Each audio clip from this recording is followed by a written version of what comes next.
Hi, I wanted to come on really quickly just to make a short video. Um, I didn't really take a whole bunch of notes actually. It's just some thoughts I had as I was walking earlier, listening to The Power of Vulnerability by Brene Brown. And the quote. So the quote is: love is not something we give or get. It's something that we nurture and grow. A connection that can only be cultivated between two people when it exists within each of them. We can only love others as much as we love ourselves. And that is by Brene Brown. And um, I was listening to her talk earlier as I was walking, and so many sort of revelations came to me in relation to just um, love and unconditional love and the lessons I'm learning as a parent. And it's just so many things I was thinking about earlier. So, um, yeah. And the thing about that quote is that it's also um, very kind of similar to the Bible and scripture. Um, in Mark 12, verses um, 30 and 31, it says, love the Lord your God with all your heart and with all your soul and with all your mind and with all your strength. The second is this: love your neighbor as yourself. There is no commandment greater than these. So it's like the whole thing of you can only love somebody, or yeah, you can only love someone as much as you love yourself. And one of the things that may be a trigger for some people that she mentioned was that we like to say that we love our children, um, but oftentimes we don't even love ourselves. And so, how can we love our children and love other people when we don't actually love ourselves? And at first, when she said it, was a little tough to kind of really wrestle with that. But then, as I thought about it in terms of like my own journey right now, and I'm learning self love and to embrace that and figuring out what aspects of that um, I have been lacking in my own life. But then it's also too, as a parent, as a mom to a 6-year old, I'm also discovering so many other things um, in terms of the things that's required for me to pour into him. And it's like if I don't have those things, if I don't have those skills or um, that were either taught to me or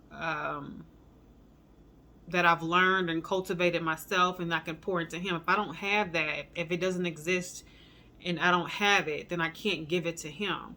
And it's the same way with love and compassion and empathy and all these other really great characteristics to really have. And so, um, yeah, it's just I was really sort of wrestling with that when she said it. But a couple of the points I had just written down earlier was that children, and another reason why um, I thought so heavily about parenting and what motherhood is to me right now, and that whole aspect of it is because I had a couple of rough days with my son, a couple of rough days. And on the rough days, in the rough mornings, getting out the house and things like that, I'm like, my goodness, I cannot imagine having more than just one. And I'm just like, there's no way I would have another kid. And I say that to myself on the days where it's like rough. But then the days where it's not so rough, I'm like, okay, well, it's not so bad. It's not so bad. But it's like, why is there the roller coaster there? Why is it that I'm feeling just, you know, emotional in terms of parenting and my thoughts about the role of motherhood? And one of the things that I saw a couple of videos. I didn't watch them all the way through, but they were titled like things like "I don't like being a mom" or "I don't like motherhood," and they were, I think one was like a podcast with that topic. But I was really thinking about that, and I said, you know, the women, it was primarily mothers. I think that there was a couple of dads who had made videos talking about they don't really like the role of fatherhood and this or that. But the ones I had watched was pertaining to motherhood. And I thought, well, one, to have these moms come on and just be transparent, I thought that was really, really brave. Just to talk about it, because it's not like, because you can fantasize and have this idea of that you want to be a mother, you want to be a parent, but it's not until you're actually in the role that you actually get it. And I know that some people have grown up with siblings and they had to sort of raise their siblings, and so they have felt what it's like to have to care for in an extreme way this other human being that they did not birth. So I understand there's dynamics like that. But to actually, as a woman, to carry a child, to give birth to a child, and to know what that requires day in and day out. And again, I'm only at year 6. I don't know what the years coming will bring, but it requires so much. It's really sacrificial in so many ways. And I was just thinking about, as I was listening to Brene Brown, her book, The Power of Vulnerability. And I was also thinking about those podcasts and videos I had saw with women talking about their journey in motherhood so far, and many don't care for the actual role. They love their children, but they don't care for the role of motherhood necessarily. And I just thought, a lot of they received a lot of shame and negative feedback from that, but I don't think we should shame people for being honest, because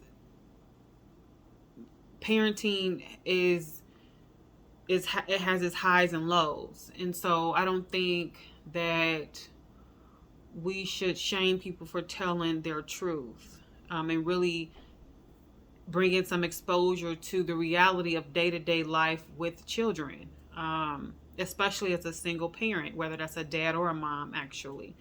So yeah, and I can say too, on my low days of parenting where I'm like, I can't imagine having another kid, it's like, it's easy to really get caught up and think about all the things you're sacrificing, and the commitment that it is to do it. But it's like that little being that you've created, I wouldn't trade it. I wouldn't trade it. And so I don't know, just a couple of revelations I had took earlier. I don't want to just ramble on, but so the first thing I thought was that our children mirror back to us our unhealed trauma. And I say that because the thing is like what I'm learning now, and it's actually shifted my perspective in terms of parenting. And so now when I have those low days, it's gonna help me not feel as low, because my perspective is really starting to shift in terms of my thoughts about motherhood and parenting. I used to feel like, just being 100% transparent, I used to feel like it's like a prison. I used to feel like, why did I do this? Why, like, what was I thinking? And I used to just really view motherhood as like a prison. And it's not until I sort of like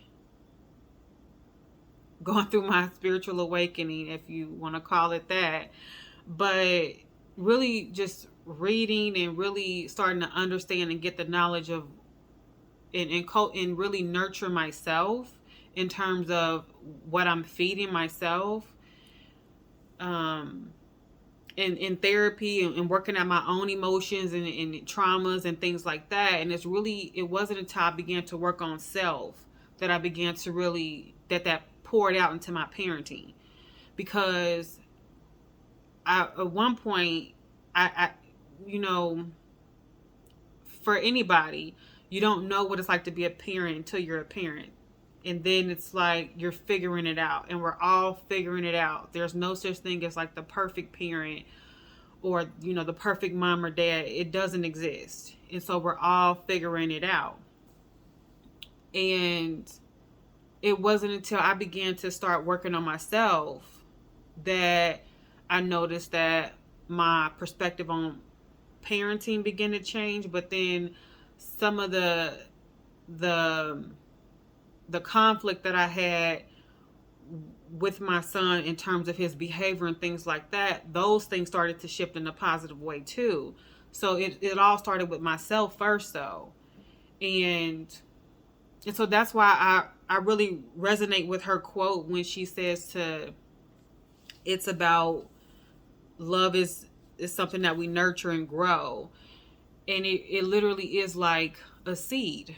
It's a seed that we nurture and grow. And our children are literally our seeds. And our job is to nurture and grow with them, and to pour into them as much as we can. But if we're empty, if we're running on fumes, then we can't pour into them. And if we're running on fumes, it's a sign that we're missing something. And for me, that something was actually love, compassion, empathy for myself. And it wasn't until I began to understand and prioritize and say, okay, it's okay to have self-care. That's okay. It's okay to want to have time away from my son. That's also okay. It's needed. It's okay to value my peace. I don't have to be on the mom clock 24/7. And it's setting up those boundaries. But then it's so many things that has sort of gone into my healing process here. But I'm coming to understand, and one of the very first videos I made was like a 6 or 7 minute video, and it was about like how my son teaches me. And that was like last year when I first started my channel. But I can honestly say, as I've learned more, as I've grown more, I've come to really realize like how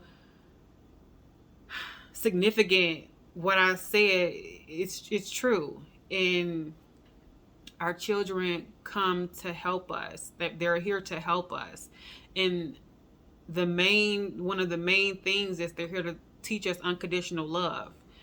I've really come to understand that. And it hit me like a ton of bricks earlier when I was just out walking. I said, many of us, like, we resent the role of parenting, a lot of us, and we have times where we resent the role of parenting and the stress and drama that it can bring. But all of the conflict and that resistance and the challenges, it's all to teach us. It's all lessons that we probably otherwise wouldn't have learned as individuals. And so I'm gonna just say, like, if you are like a mom or dad out there that's struggling right now, what's really helped me is to really shift of how I think about the challenges. And it's because I'm learning that majority, if not all, actually, I would say, of the things that I've gone through with my son on his journey from newborn to six, it's all to teach me something. And that something could be, it could be, so for example, I picked him up from school a couple of weeks ago. He got in the car and he said, "Mom, nobody wanted to play with me today at school." And I was upset about that. That's what he told me. And as a mom, I'm like, sort of heartbroken for him. I'm like, my goodness, how can nobody not want to play with you? I'm thinking that. But I think back to when he was like 2 and 3, and he used to watch Daniel Tiger all the time. And I used to hear Daniel Tiger sing a song, and the song would be like something to the effect of, "If nobody wants to play with you, go find something else to do." And he would say it in this cute little way, and that's probably not all the words, but basically, like, it's okay if your friends are busy, if they want to do something else, you can find something else that's enjoyable and you can play by yourself and still be happy, is the whole point of what Daniel Tiger was saying. And it's just so happened that the other night, my son was in the bed. He was in my bed, and he turned on Daniel Tiger, and that episode came on, and it brought back the memories of when he was 2 and 3 years old. And I said to myself, he's 6 now, but he's still reinforcing and getting those lessons again that he used to learn and listen to when he was like 2 and 3. But now he's 6 and he's in a different environment with older kids, but it's the same sort of concepts. But I think back, but for me as a mom, and he gets in the car and he talks to me about this, and I'm like, and I said to him, I said, well, it's okay, not every day. You might not want to play with your friends every day or do what they're doing. Sometimes you want to do something different, which he often does. He doesn't want to do what everybody else is doing a lot of the time. And I said, well, Christian, that's okay. You can just find something else to do. And then maybe go back to them later if they want to play, or if not, you go find something you're interested in, and that's it. But the deep rooted feeling in that is when I was a child, I had moments where I felt that I didn't belong, or that, there was always like the popular crowd, and there was this lack of belonging and things like that. And I think a lot of us, we say we don't need to fit in and be like the crowd, in which you don't need to be like anybody else but yourself. But I do think that we all want a sense of belonging and to feel like we're a part of something. And I think too, we can't exist by ourselves. We can't just be here by ourselves. And I don't think God made us to not be in connection with others. So when he said that, I said to myself, it brought back me feeling like that as a child once, but then now as an adult, I can process differently and explain to him. And then I also thought back to Daniel Tiger singing that song, and him getting in the bed the other day after we had to talk in the car, for Daniel Tiger to be singing that song to him. And he said, well, Mom, didn't we just talk about this the other day in the car? I said, yeah. And so it was like, it just clicked. But and so that's why I think the lessons and things that our children are going through, it's things that are brought back up to the surface in us as adults, for us to like kind of just resolve them. Maybe there's some unhealed inner child healing that us as adults we have to do, but we don't necessarily know that until our children bring home that same problem or that same issue that we once dealt with as a child or a younger person. So I just found that to be really, really interesting. And so another point that I had written down was our children teach us to care and nurture. They teach us how to learn how to nurture and care without praise or anything in return. And so that's that whole agape piece, because agape is like that sacrificial love. You give, you care, but without expectation. You do it just because. And that's the same way that Jesus felt about us. You know, he was sacrificial in his nature. He cared, he had compassion and empathy. And he gave his life for us. And so that's the same way with like raising a child. It's the same sort of character that is needed for raising a child, because these little people, God gave us these little people to bring up the best as we can and as we know how, but they don't owe us anything. You know, they don't owe us anything. And a lot of times, and this is what the moms were talking about that I related to so heavily, is that oftentimes it's a thankless job, you know, especially from like toddlerhood.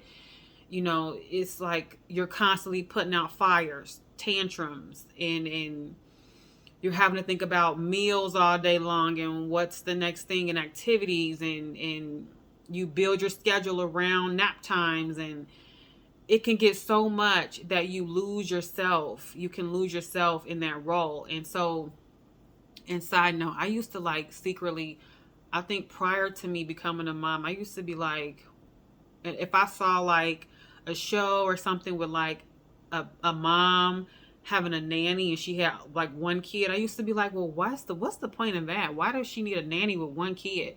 I would never judge that again. I would never judge that again. Never, because I get it. I get it. Every mom or dad needs time away from their children. That's just it.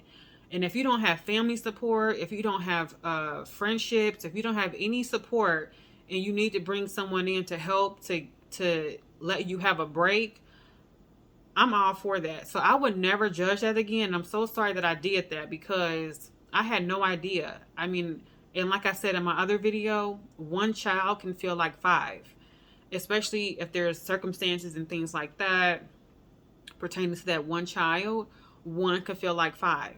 So I totally get it. But the moms, like, as they were being transparent and sharing, they were saying like, you know, we love our children, but it's the role of motherhood. It's, you know, giving up your time, and your time is sort of just restricted, and all these things that come along with it, and how motherhood changes you. You become like a natural, like, I don't want to say warrior, but it's sort of like, even when you're doing something else, you're thinking about, okay, is my child safe? Are they fed? Are they okay?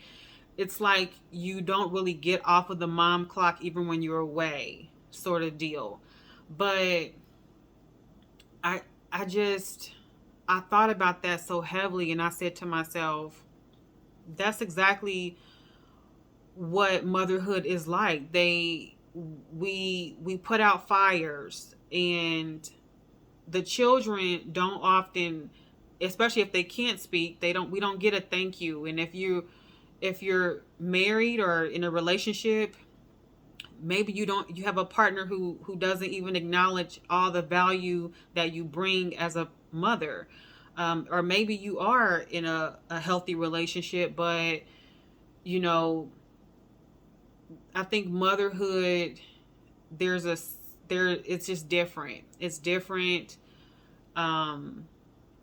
in terms of our role. The breastfeeding and the pumping and all these things I feel like it's so heavily on a mom.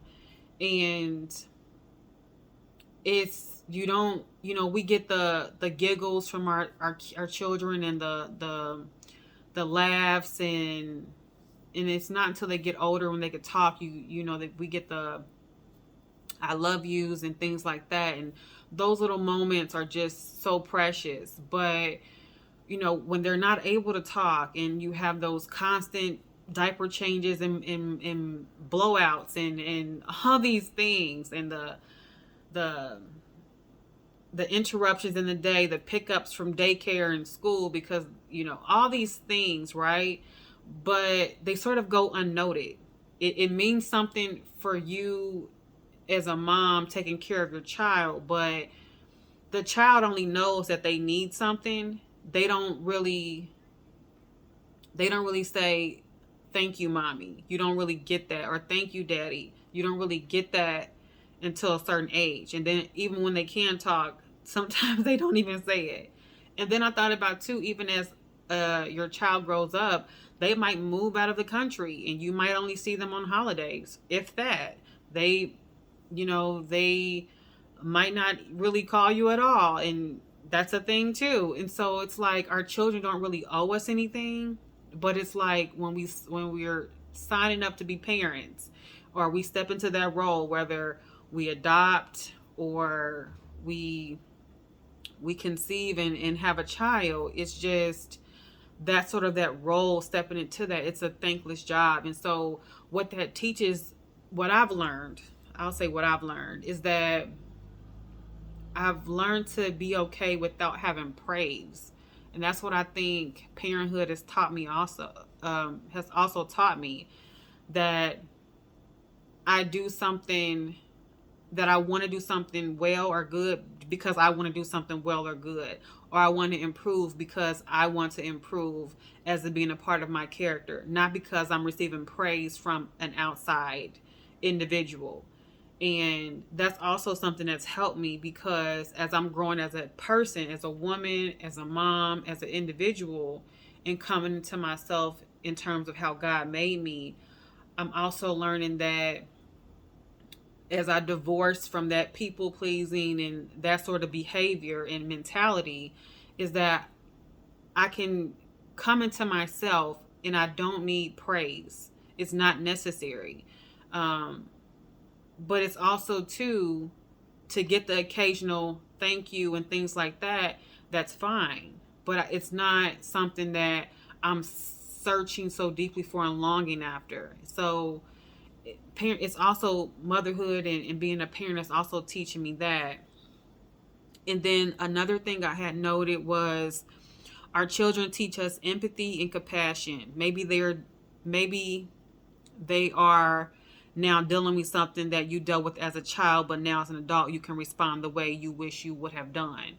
And so a lot of times is sort of like my first point, but children often come home and they bring home scenarios and talk to us about things that they're going through at school or whatever, but it's something that we've dealt with exactly almost as a child or a teenager or things like that, but now we have the opportunity to respond in the way we wish possibly that we would have, or we now can help them process it.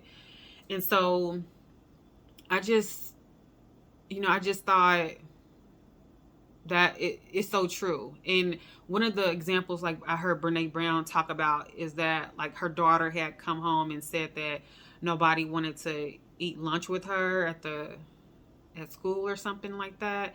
And I thought to myself, well, how many of us have gone through that at some point growing up, where um, we didn't, maybe you went to a new school and you didn't have friends, and or you were just sort of like to yourself, and maybe you didn't really have a friend circle, or it could look like different ways. But I thought many of us have gone through that at some point. And it's just that our children can sometimes bring home those triggers that are for us are unhealed things, but It's to teach us to now step into their situation. And that's one thing I've noticed about like my son. Oh my goodness. My grandmother, she used to tell me all the time, like when I was a teenager, I remember, just a sidebar here. I remember going to like the Gap. And at the time when I was a teenager, bootleg, bootcut pants were like a thing. And my grandmother would say, you know, these are I can't believe these are in now. I can't believe these are coming back. And she said every trend comes back. It always cycles back. And you know, at the time when she said it, I didn't really get it.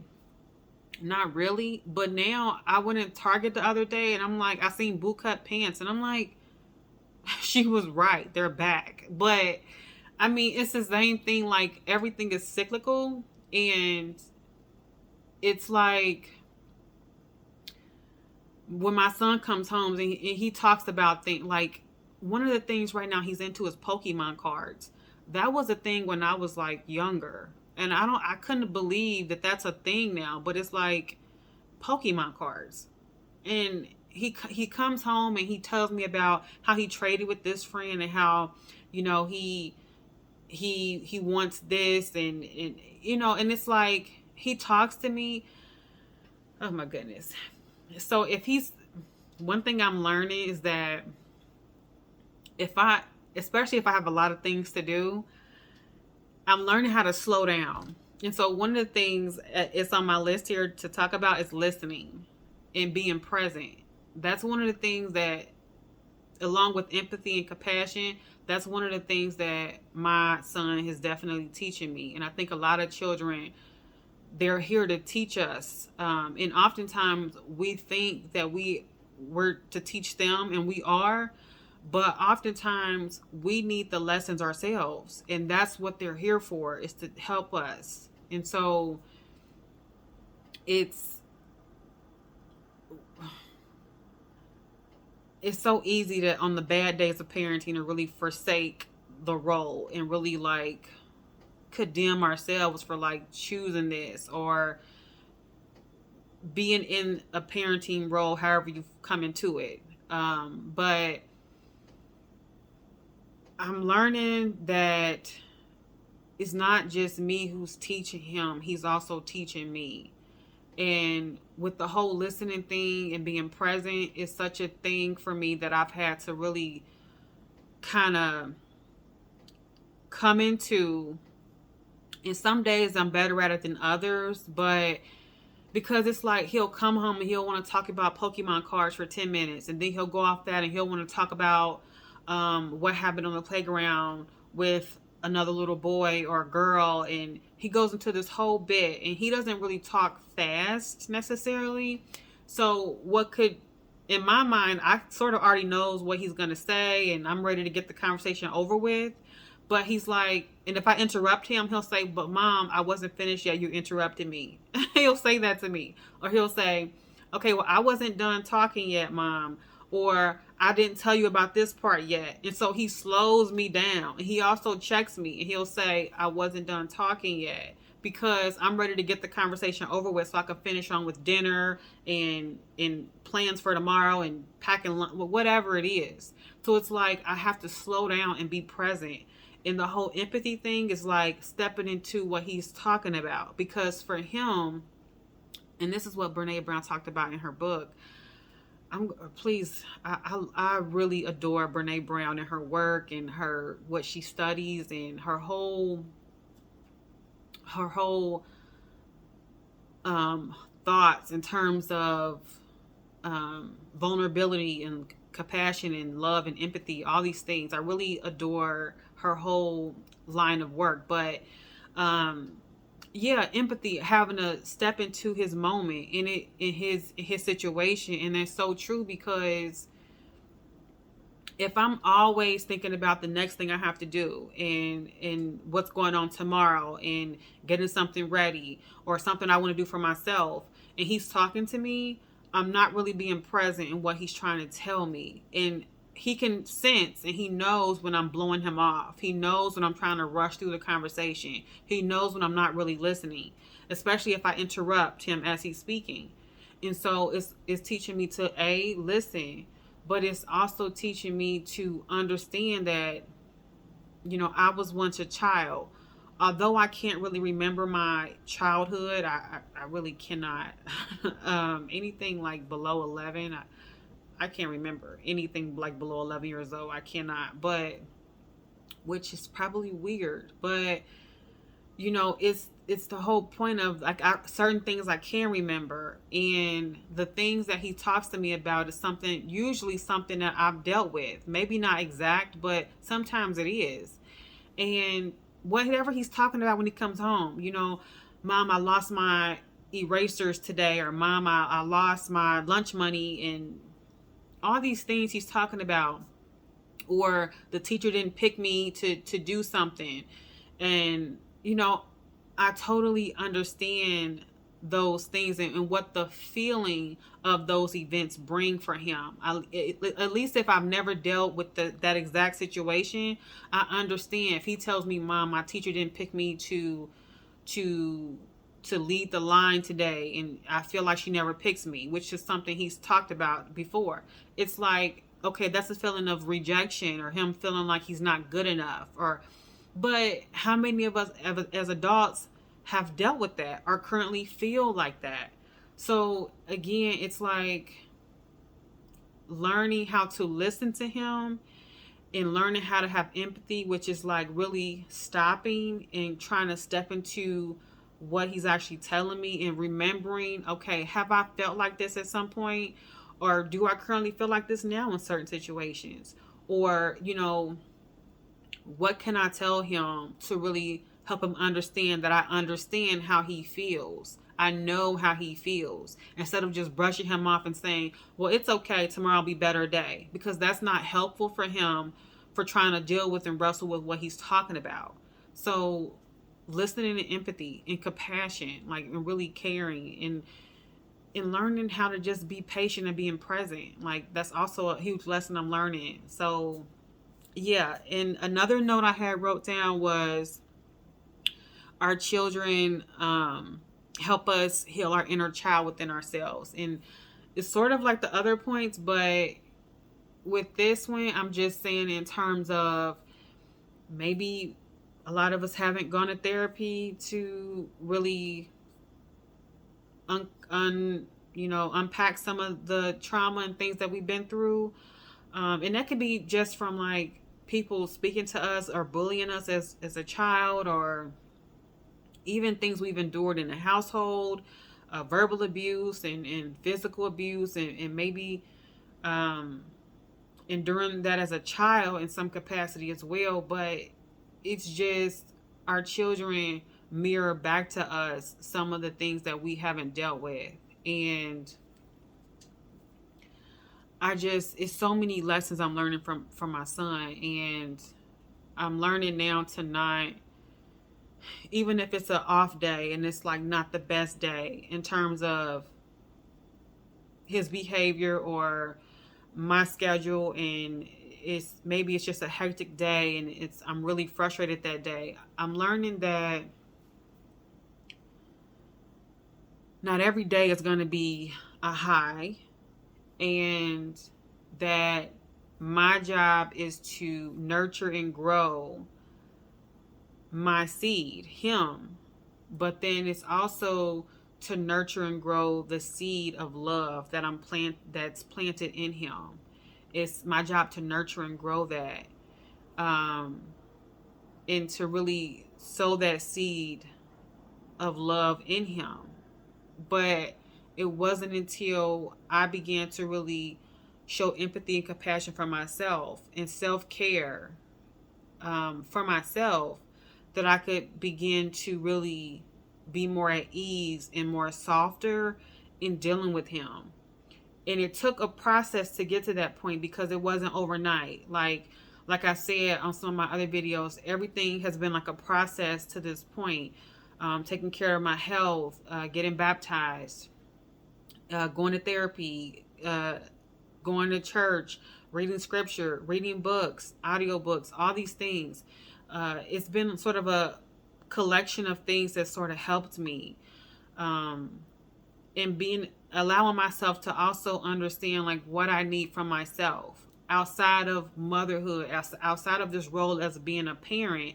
What do I need for myself for me to feel like my best self? And it's really, I would suggest just for anybody to really ask them if you're feeling like you're drowning in parenting and that you have no time for yourself and you're just overwhelmed and you're running on fumes.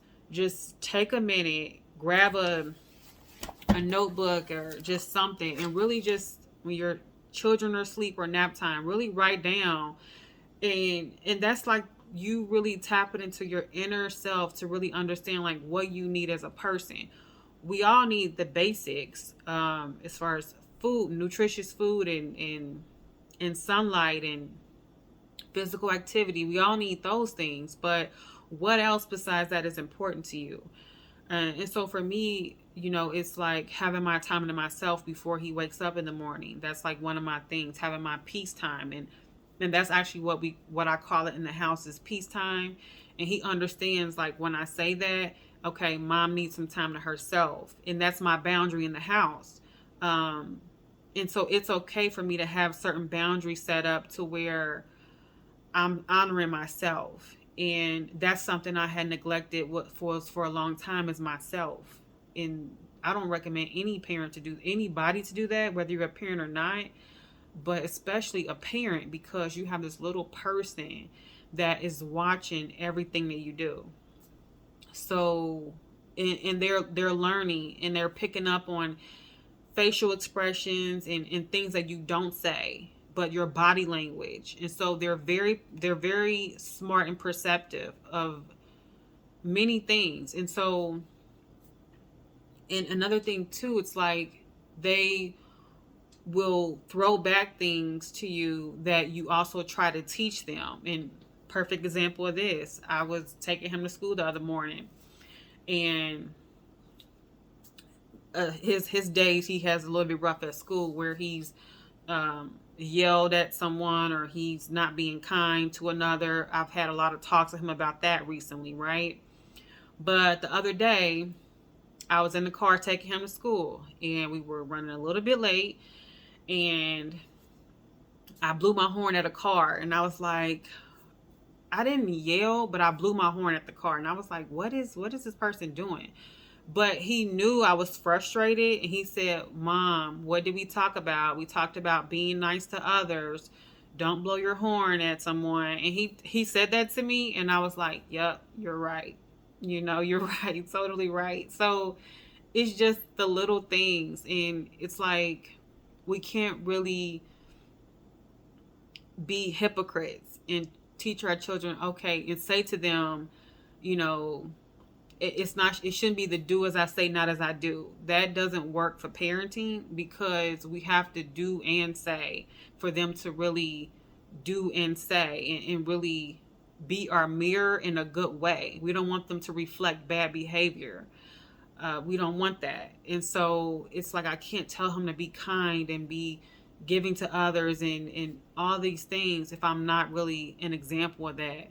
And I can't tell him to be happy with playing by himself and go and find something else to do and be okay with that if I don't even like being alone by myself. If and it's like I can't teach him how to put on his clothes in the morning and be happy with what he looks like and be confident with his appearance if I'm not confident in my own appearance.